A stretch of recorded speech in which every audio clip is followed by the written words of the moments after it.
आसन, प्राणायाम, प्रत्याहार, धारणा, ध्यान, समाधि। सबसे पहले तो यम का पालन करना। और यम में क्या क्या आता है? यम के विषय में कहा अहिंसा, सत्य, अस्तेय, ब्रह्मचर्य, अपरिग्रह। यमः अहिंसा, अहिंसा का आचरण करना भी योग है। योग केवल और केवल शरीर के भाव भंगिमा को ही योग नहीं कहते, वह केवल आसन है। जो हम शरीर को तोड़ मरोड़ करके एक अन्य प्रकार की आकृति देते हैं, वह योग नहीं, वह आसन है, वह योग का एक अंग है। योग न केवल शरीर से अपितु मन, वचन, कर्म, नेत्र, हस्त सभी से योग किया जाता है। जो हम योग बाहरिक शरीर को तोड़ मरोड़ करके करते हैं, उस योग के विषय में कहा कि यह हठ योग है, कर्म योग भी होता है, ज्ञान योग भी होता है। तो ये जो 8 अंग हैं योग के, उसके अंदर हठ योग, कर्म योग, ज्ञान योग, ये सारे योग आ जाते हैं। और सबसे पहला जो योग का अंग है वह यम है। और यम के विषय में कहा कि अहिंसा, सत्य, अस्तेय, ब्रह्मचर्य और अपरिग्रह। सबसे पहले तो अहिंसा का आचरण करना, हिंसा ना करना। अहिंसा क्या है? अहिंसा क्या है? सबसे प्रीतिपूर्वक धर्मानुसार यथा योग्य वर्तना चाहिए, वह अहिंसा है। जैसे कोई व्यक्ति युद्ध के मैदान में गया है, युद्ध करने के लिए गया है, देश की रक्षा के लिए गया है, और देश की रक्षा के लिए अस्त्र शस्त्र लेकर के दुश्मन के सामने खड़ा है, और वो ये कहे कि अहिंसा तो योग है, मैं अस्त्र नहीं उठाऊंगा, किसी को नहीं मारूंगा, तो वह देश कभी भी आजाद नहीं हो सकता, वह देश हमेशा स्वतंत्र नहीं रह सकता, वह देश कभी ना कभी गुलाम को प्राप्त कर सकता है। उस देश के लोग गुलाम हो सकते हैं। तो इसीलिए जिस समय जो आचरण करना चाहिए वैसा आचरण करना, किसी के प्रति हिंसा ना करना, किसी के प्रति निरर्थक प्रहार मत करना, चाहे वो किसी भी प्रकार का प्राणी क्यों ना हो, केवल मनुष्य नहीं अभी तो हर प्राणी में प्रीति रखना, वह अहिंसा कहलाता है। सत्य का आचरण करना, सत्य पे चलना, सत्येन ब्रह्मचर्येण व्ययं विनाथ विद्यया देशभक्ति आत्मत्यागेन सन्मानाः सदा भव।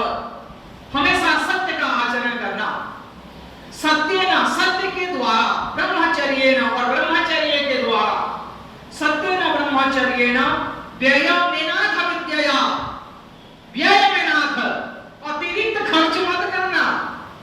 जितने हमें आवश्यकता है, जितने वस्तुओं की आवश्यकता है,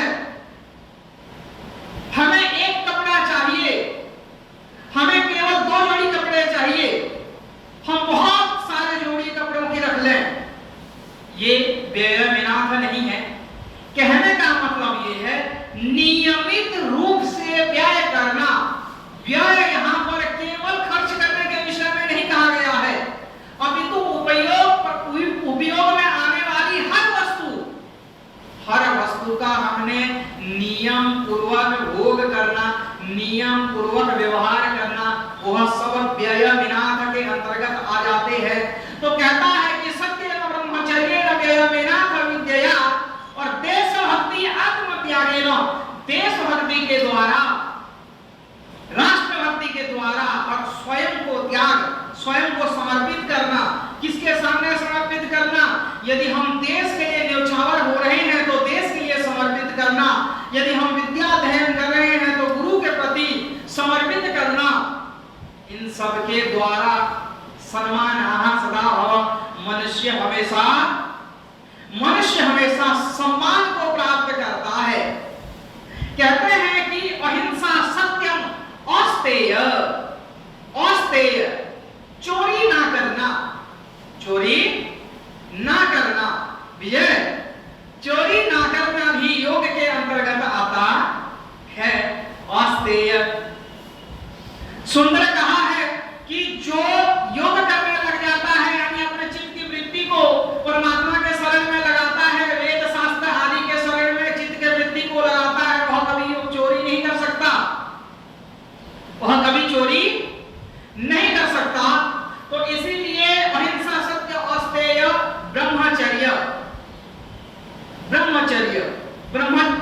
ब्रह्मचर्य क्या है? तो पूज्यपाद स्वामी जी महाराज बताते हैं कि ब्रह्मचर्य नियम को पालन करना।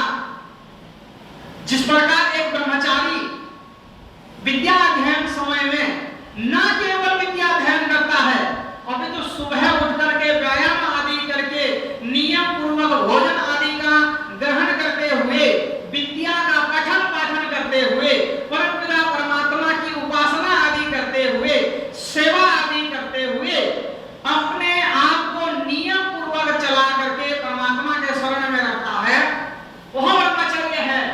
ब्रह्मचर्य के ब्रह्म में आचरण रखना ही ब्रह्मचर्य है। ब्रह्म में आचरण रखना ही ब्रह्मचर्य है। तो इसीलिए हम ब्रह्मचर्य का धारण करें। कोई व्यक्ति ये सोचेगा कि हम तो गृहस्थ में हैं, ब्रह्मचर्य का धारण कैसे कर सकते हैं? तो मैंने जो ये नियम बताया है कि एक ब्रह्मचारी को ब्रह्मचर्य आश्रम में ब्रह्मचारी जो आचरण करता है वह ब्रह्मचर्य है। तो हम गृहस्थ में रह करके भी उन आचरणों को जब करते हैं तो वह ब्रह्मचर्य है। तो ये क्या है? योग का एक अंग ब्रह्मचर्य है। अपरिग्रह, अहिंसा, सत्य, अस्तेय, ब्रह्मचर्य और अपरिग्रह ये क्या है? ये यम के अंग है। यम के अंग है। आगे कहा नियम, शौच, संतोष, तपः, स्वाध्याय, ईश्वर प्रणिधानानि नियमा। नियम का पालन करना, अभी मैंने बताया था ना, नियम का पालन करना। जिस काम को हम जिस समय में करते हैं, यदि उस काम को उस समय में करें तो वह नियम है। वह नियम है। नियम के अंग बता दिया कि शौच करना, सुबह प्रतिदिन उठ करके मल का त्याग करना, मूत्र का त्याग करना इत्यादि सोच के अंतर्गत आता है। नियमित रूप से उठ करके हमें अपने शरीर को स्वस्थ रखने के लिए, शरीर की स्वच्छता के लिए उसका मार्जन करना ही क्या है? सोच है।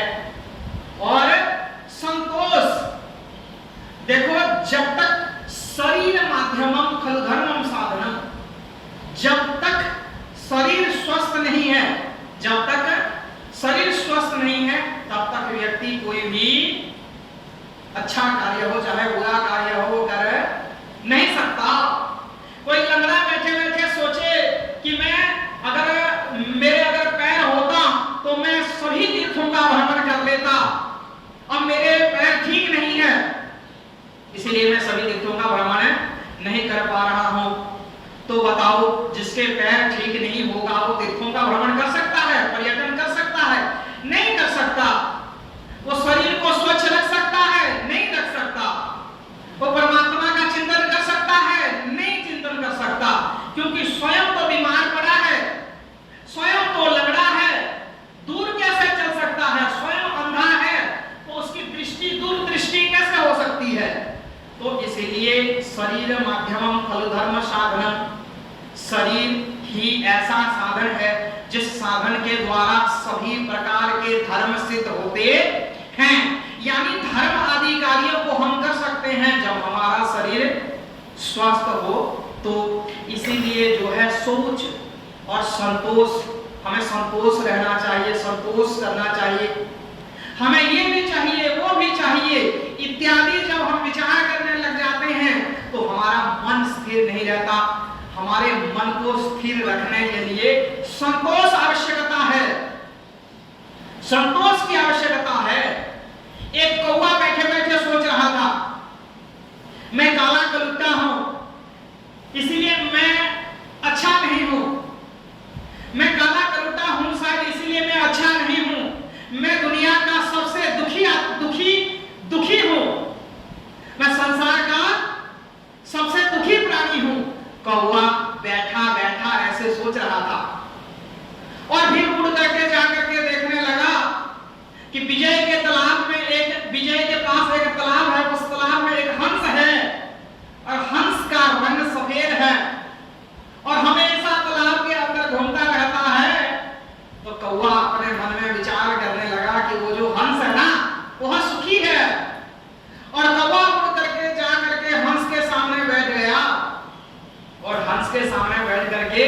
हंस को कहने लगता है, अरे हंस, तू तो संसार का सबसे सुखी प्राणी है, संसार का सबसे सुखी प्राणी है। मैं काला कलुट्टा, मैं दुखी प्राणी हूं, तू बिल्कुल सफेद और हमेशा पानी के अंदर रहता है, सब कुछ तुझे प्राप्त हो जाता है, तू सुंदर दिखता है, इसीलिए तू संसार का सबसे सुखी प्राणी है। ये जब हंस ने सुना तो हंस जो है कहता है कौवे से कि हे कौवा, तू ये सोच रहा है ना कि मैं सबसे सुखी प्राणी हूं, मैं नहीं हूं, मैं यानी कि हंस सबसे सुखी प्राणी नहीं हूं। संसार में सबसे सुखी प्राणी तो कौन है? तो कहा मोर है, संसार से सबसे सुखी प्राणी मोर है। तो कौवा विचार करने लगा क्यों ना मोर से भी पूछ लिया जाए, और एक चिड़ियाघर में मोर बैठा हुआ था और उस मोर के पास उड़ करके कौवा गया और कौवा जाकर के उस मोर को जाकर के पूछता है, अरे मोर देख, तेरे को देखने के लिए बहुत सारे लोग यहाँ उपस्थित हुए हैं, तेरी सुंदरता को देख रहे हैं, आनंद उठा रहे हैं। इस चिड़ियाघर में यदि कोई सबसे सुंदर है तो तू ही है, क्योंकि तेरे पास भीड़ इकट्ठी हुई है और तेरे को देखने के लिए ये लोग जमा हुए हैं, इसलिए तू सबसे ज्यादा सुंदर है। तो वो मोर कहने लगा कौवे से, अरे कौवा, तू ये कह रहा है कि तू सबसे बड़ा सुंदर है, मैं तो यहाँ बैठे बैठे फूट के रो रहा था और मैं तेरे को दूर से तुझे आता हुआ देख करके ये विचार कर रहा था कि हे प्रभु, हो सके तो मुझे भी अगले जन्म में कौवा बनाना। कौवा कहने लगा, अरे मोर, मैं तो काला कलुट्टा हूं, बदसूरत हूं, मुझे लोग पसंद नहीं करते, तो तू मेरे जैसे क्यों बनना चाहता है? तो मोर कहने लगता, ए कौवा सुन, मैं सुंदर हूं नहीं पता, मैं कैसा हूं, मुझे लोग कैसे मानते हैं ये भी मुझे भी नहीं पता, परंतु मुझे इतना पता है कि मैं इस चिड़ियाघर में बंद हूं और तू आजाद उड़ फिर रहा है, इसीलिए मैं परमात्मा से प्रार्थना कर रहा था, हे प्रभु, भले ही मुझे कौवा बनाना, परंतु मेरे को स्वतंत्र कर देना। कहने का मतलब ये है, हर व्यक्ति के जीवन में यदि हम देखते हैं तो कोई ना कोई दुख अवश्य होता है, किसी ना किसी चीज की कमी हमेशा होती है, परंतु हमें हमेशा जो है संतोष रहना चाहिए। संसार में हम जो परमपिता परमात्मा के आशीर्वाद से, परमपिता परमात्मा की कृपा से हम संसार में आकर के हमें संसार में जो कुछ भी प्राप्त हुआ है, इतना भी बहुतों को प्राप्त नहीं हुआ है। कोई जन्म से ही अमीर होता है, कोई जन्म से ही गरीब होता है। मनुष्य अपने कर्म के आधार पर, पूर्व जन्म के संस्कार के आधार पर कर्म करता है, उस कर्म के आधार पे फल को प्राप्त करता है। इसीलिए हमारे पास ये नहीं है, वो नहीं है इत्यादि सोच करके हमें दुखी नहीं होना चाहिए, तो संतोष रहना चाहिए। कहते हैं, सोच संतोष तपः स्वाध्याय ईश्वर प्रणिधानानि नियम। हमें तप करना चाहिए, तब हम कब करेंगे? जब हमारा शरीर स्वस्थ रहेगा, और हमें स्वाध्याय करना चाहिए। उपनिषद कहता है, स्वाध्यायात् मा प्रमद, स्वाध्याय से हमें कभी भी प्रमाद नहीं करनी चाहिए, स्वाध्याय हमेशा करते रहने चाहिए। यदि कोई व्यक्ति स्वाध्याय भी नहीं कर सकता, तो ऋषि मुनि कहते हैं, यदि कोई व्यक्ति स्वाध्याय नहीं कर सकता तो कम से कम सोते समय उसे चिंतन करना चाहिए कि हे प्रभु, तूने मुझे यह सुंदर जीवन प्रदान किया है, और इस सुंदर जीवन में मैंने आज दिन भर में ये कर्म किए हैं, और इन कर्मों में ये गलतियां मेरे से हो गई है। हे प्रभु, मुझे शक्ति प्रदान कर, ताकि मैं अगला जो दिन प्रारंभ करूंगा उसमें ये गलतियां ना दोहराऊं। कहने का मतलब ये है, समय होता जा रहा है, इसीलिए जो है मैं अपने विषय को समाप्त करूंगा। योग के 8 अंग हैं और यम नियम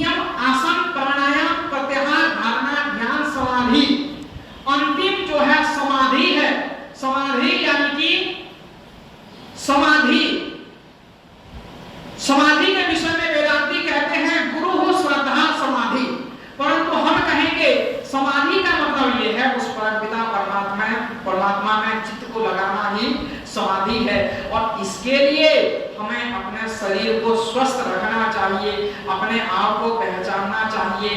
कहते हैं कि अष्टचक्र नवद्वारा देवानां पूरयोध्या तस्यां हिरण्ययः कोशः स्वर्गो ज्योतिषावृता तस्मिन् हिरण्यये कोशे त्रयत्री प्रतिष्ठिते तस्मिन् यत् यक्षम आत्मनवत् तस्मिन् यत् यक्षम आत्मनवत् तस्य ब्रह्मो विदो विदो, उसे ब्रह्म जानना चाहिए।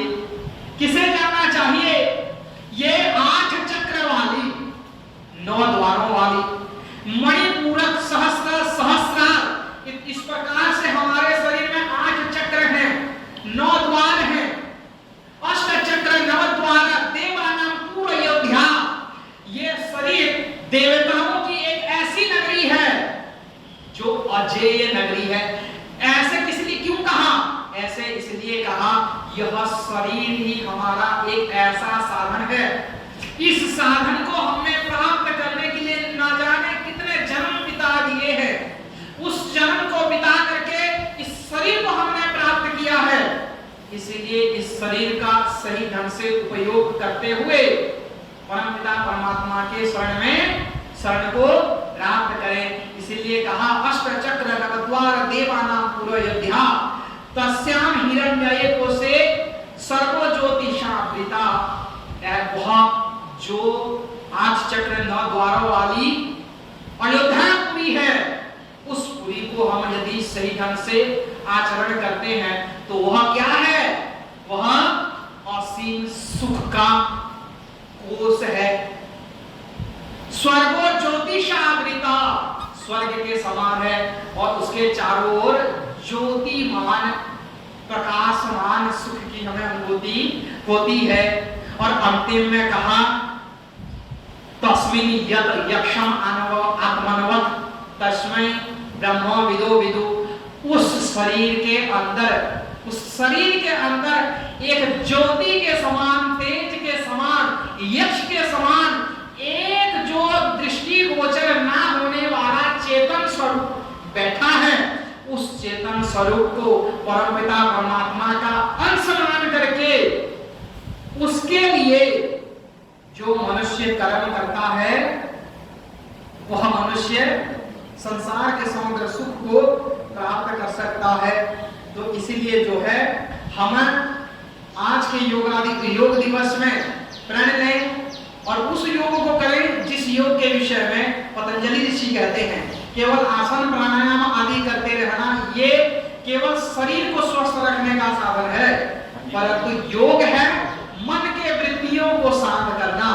हमने संसार में जो प्राप्त हुआ है ये परमपिता परमात्मा की कृपा से, हम संसार में जो कार्य कर रहे हैं ये प्रभु की कृपा से। इस प्रकार विचार करके अपने मन को जब हम शांत करेंगे वही योग है। तो इतना ही कह के मैं अपने वाणी को विराम देता हूँ, समय हो चुका है। ओम शांति शांति, धन्यवाद। ओम।